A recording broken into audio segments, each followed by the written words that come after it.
Renuncié en plena reunión, y lo que sucedió cambió toda la empresa para siempre. Era lunes. El tipo de lunes que no empieza con el despertador, sino con el peso en el pecho. Me desperté antes de que sonara la alarma, con los ojos abiertos, mirando al techo de mi habitación como si esperara que algo, lo que fuera, me salvara de tener que levantarme. Había silencio afuera. El tipo de silencio que anuncia tormentas, aunque el cielo estuviera apenas cubierto por nubes suaves. Me levanté lentamente. Fui al baño, me miré al espejo. Tenía ojeras, la piel opaca, el cabello recogido de forma descuidada. Era yo, pero como una versión desdibujada de mí misma. Me cepillé los dientes sin pensar, como quien cumple con una condena rutinaria. En la cocina, el café sabía amargo, pero no porque lo hubiera preparado mal, sino porque todo sabía amargo desde hacía semanas. Quizás meses. Quizás años.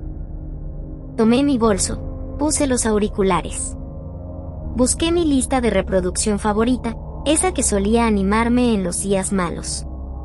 Pero esa mañana ni la música me rescataba. Las canciones sonaban huecas, sin alma. Como si hasta ellas se hubieran cansado de mi tristeza.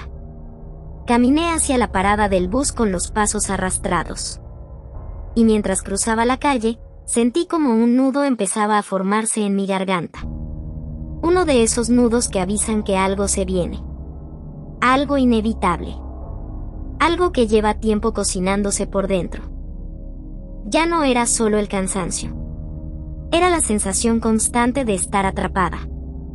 De vivir en automático. De sobrevivir a un trabajo que hacía años había dejado de tener sentido. La ciudad despertaba con su caos habitual, bocinazos, gritos de vendedores, gente apurada.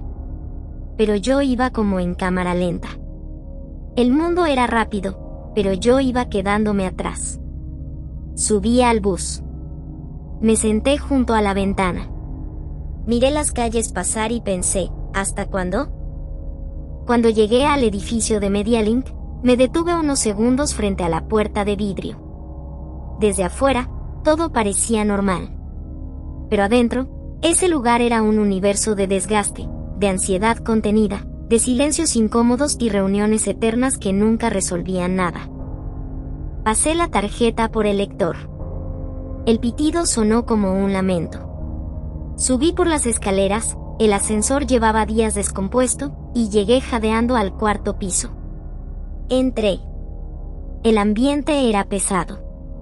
Siempre lo era, pero ese día se sentía denso, pegajoso, como si la tristeza se colgara del aire. Mi escritorio estaba junto a una ventana. Afuera, un árbol seco extendía sus ramas como pidiendo auxilio. Me quité el abrigo, dejé el bolso, encendí la computadora. La pantalla tardó en encenderse, como si hasta ella estuviera cansada. Marta, del área de contabilidad, pasó por mi lado con su taza de café. Me sonrió con esa expresión que decía aquí vamos otra vez. Marta tenía más de 50 años, 2 hijos adolescentes y una fuerza admirable. Pero en su rostro ya se notaban las grietas del desgaste. Había aprendido a vivir sin quejarse, pero se notaba que por dentro gritaba. ¿Dormiste algo?, me preguntó en voz baja. Poco, respondí sin mirar. Pedro, el diseñador gráfico, me lanzó desde su escritorio una nota dibujada con marcador. Reunión. 10 de la mañana. Sala 4. Que empiece el show. Tenía dibujado un payaso llorando. Sonreí apenas. Pedro era así. Convertía el infierno laboral en una comedia sarcástica. Su humor negro era lo único que hacía más llevaderas esas mañanas. Revisé el correo. Y ahí estaba. El mensaje que anunciaba el desastre. Reunión general obligatoria. Hoy. 10 Uhr morgens. Asistencia indispensable. El remitente, nuestro jefe. El apodado, con una mezcla de burla y temor, el señor Drama. El señor Drama no gritaba, vociferaba. No pedía. Era famoso por sus presentaciones teatrales, sus frases de líder visionario y por cambiar de decisiones cada 2 días. Pero lo peor no era su histrionismo. Lo peor era que no escuchaba. Nunca. No importaba cuán saturado estuviera el equipo, cuánto trabajo atrasado hubiera, o si alguien colapsaba. Él quería resultados. Cifras. Métricas. Entregas. Y si no llegaban, entonces era culpa de la falta de compromiso. Yo trabajaba en el equipo audiovisual. Estábamos con un proyecto enorme llamado BioEAL 360 grados, para una empresa internacional del sector salud. Supuestamente era el proyecto más importante del año. Pero nos lo habían lanzado encima sin planificación, sin recursos, sin tiempo. Como siempre.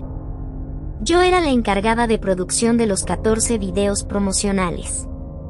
Solo que ni teníamos los guiones definitivos, ni la aprobación de las primeras ideas. Pero claro, eso no importaba. Miré la hora. 9:47.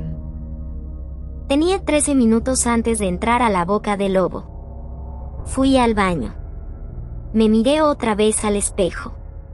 Pensé en renunciar. Pensaba en eso casi todos los días. Pero nunca lo hacía. Porque el miedo pesa. Porque las cuentas esperan. Porque uno se acostumbra a sobrevivir, incluso si duele.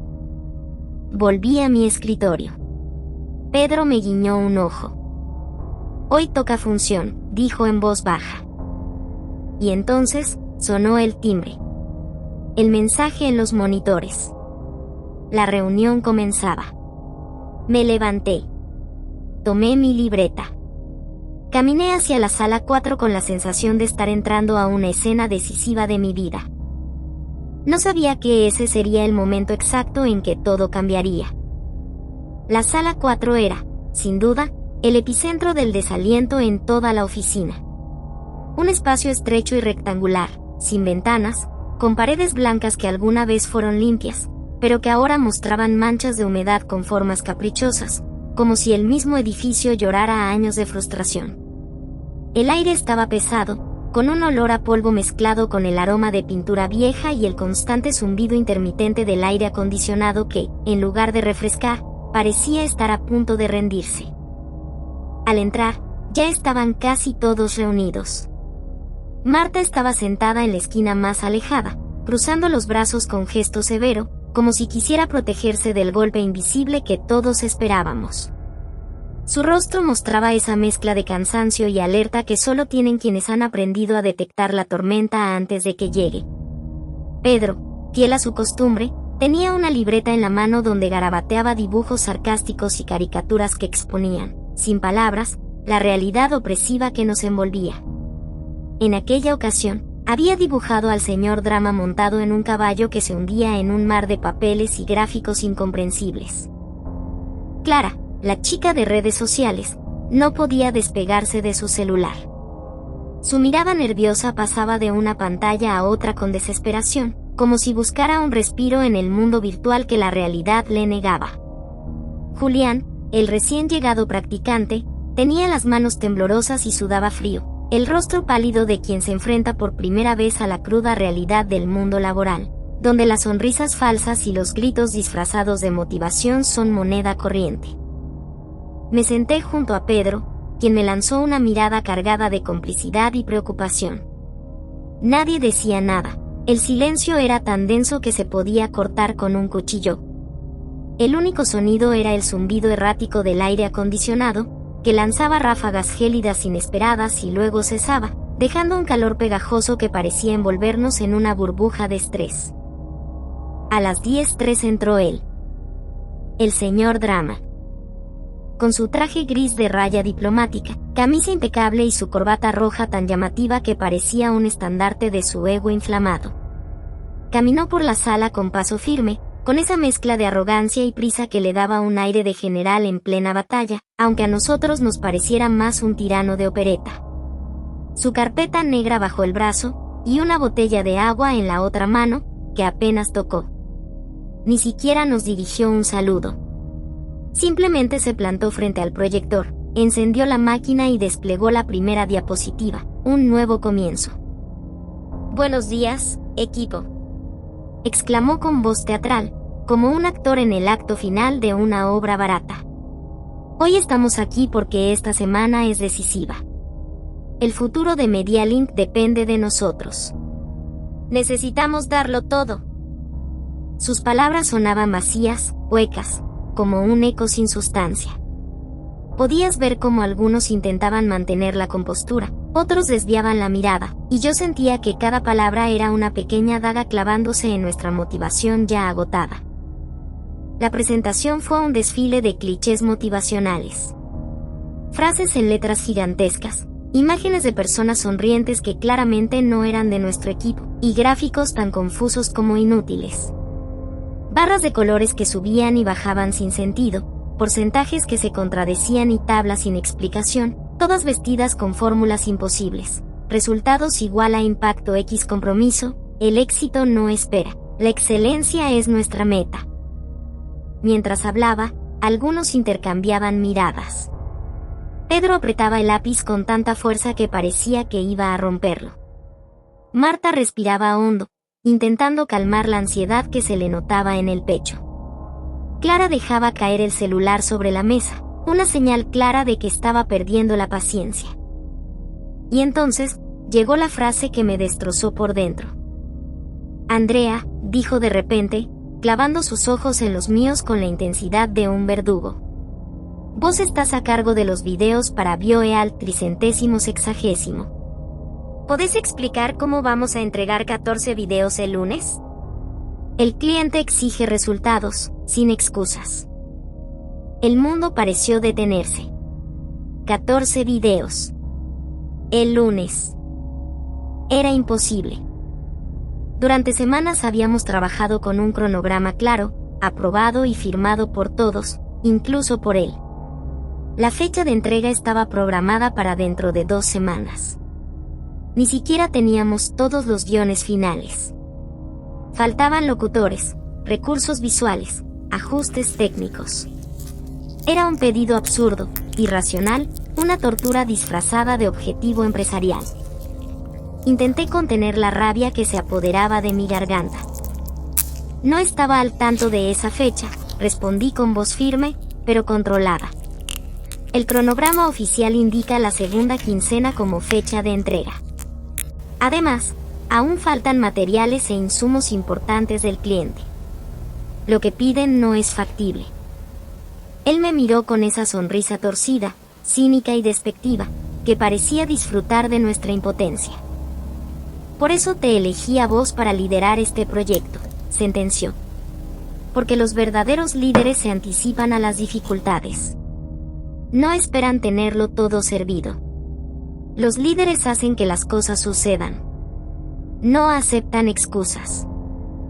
Sentí que la sangre me hervía. Mi corazón latía tan fuerte que parecía querer salirse del pecho. Todo el peso acumulado de meses, años quizá, explotó en un torrente de emociones. La ansiedad, la frustración, la indignación, el agotamiento físico y emocional. Recordé cada madrugada en vela, cada crisis de ansiedad en el baño, cada sacrificio oculto, cada plan cancelado, cada lágrima silenciosa. Tomé aire, y mi voz se alzó con una mezcla de dolor y determinación. «Renuncio». La palabra salió como un disparo. Fue un golpe seco que resonó en la sala como un trueno. El silencio que siguió fue absoluto. Nadie respiró. El tiempo pareció detenerse. Pedro dejó de dibujar, la punta del lápiz quedó suspendida en el aire. Marta abrió los ojos, sorprendida, pero también con algo de esperanza. Clara dejó caer su celular con un ruido seco. Julián, el más joven, llevó las manos a la boca, incapaz de articular palabra. El señor Drama parpadeó, como si no creyera lo que acababa de oír. «¿Qué dijiste?», preguntó con voz fría. «Renuncio. Aquí y ahora». No pienso quedarme un segundo más en un lugar que me destruye. No es solo por los videos. Es por el maltrato, la manipulación, la falta de respeto. Es por tu forma de liderar basada en el miedo y la imposición. No soy una máquina, soy una persona. Y estoy agotada. Él dio un paso hacia mí, con esa arrogancia que había derribado miles de veces antes. Estás exagerando. Esto no es personal. Es presión. Es trabajo. Todos tenemos que dar más. Exploté. Claro que es personal. Grité. Es mi salud, mi vida, mi dignidad. ¿Crees que trabajar hasta colapsar no es personal? ¿Crees que llorar en el baño porque nadie valora tu esfuerzo no es personal? No voy a ser parte de este sistema que nos exprime hasta dejarnos vacíos. Ya basta. Las miradas empezaron a cambiar. Lo que antes era miedo, empezó a mutar en algo más poderoso, la indignación contenida, la empatía liberada, la fuerza colectiva que se estaba gestando en ese instante. Sentí que ya no estaba sola. Recogí mis cosas con manos firmes y caminé hacia la puerta. Cada paso era un acto de liberación.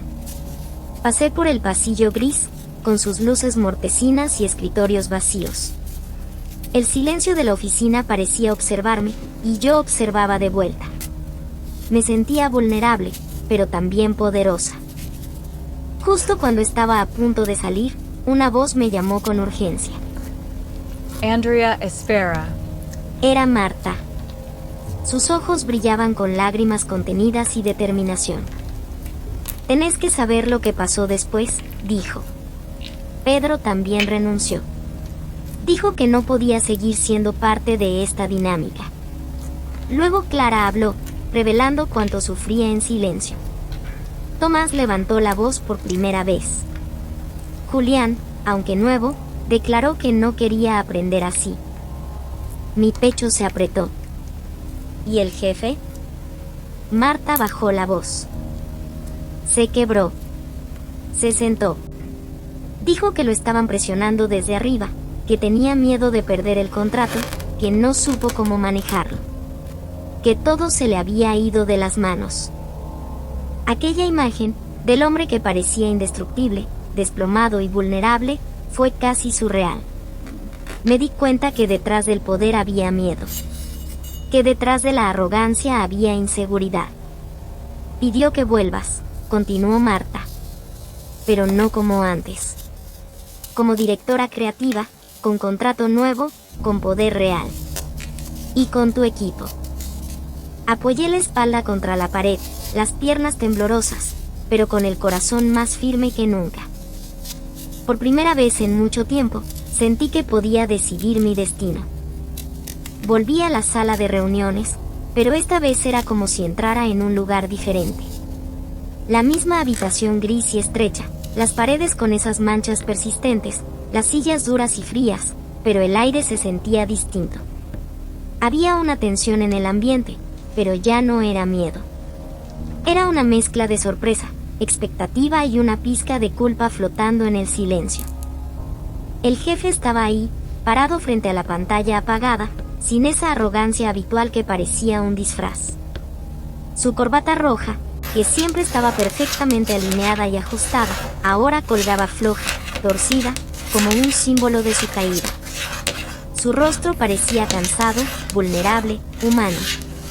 Por primera vez lo vi como alguien que lucha con sus propios demonios, no como un villano invencible. Todos estábamos sentados en círculo, en silencio. Pedro tenía los brazos cruzados y una expresión seria, casi desafiante. Marta parecía a punto de llorar, pero había una fortaleza en sus ojos. Clara y Julián, con rostros expectantes, no ocultaban la mezcla de ansiedad y esperanza. El jefe rompió el silencio con voz grave, casi un susurro. Andrea, dijo, no supe cómo manejar todo esto. Me equivoqué. Me enfoqué solo en números y resultados, y olvidé lo más importante, a las personas que hacen esto posible. Estoy dispuesto a corregirlo, pero no puedo hacerlo sin vos. Mi corazón latía acelerado, mezclando rabia y una extraña sensación de oportunidad. La voz me temblaba al hablar, pero tenía la certeza de que, por primera vez, me estaban escuchando. No volveré si todo sigue igual, respondí. Quiero cambios reales. Un contrato firmado, con condiciones claras. Autoridad creativa para liderar. Un equipo elegido por mí. Y, sobre todo, respeto. Para todos, no solo para mí. Hubo un silencio pesado. Luego, con un leve asentimiento, él dijo: Está bien. Hoy mismo firmamos. El cliente quiere seguir con nosotros, pero esta vez, quiero que vos lideres la nueva etapa. Las miradas entre mis compañeros eran de asombro. Pedro me sonrió con incredulidad. Marta parecía no poder creerlo. Julián exhaló una de alivio y nerviosismo. Esa misma tarde, firmamos nuevos contratos. Se rediseñaron roles y responsabilidades.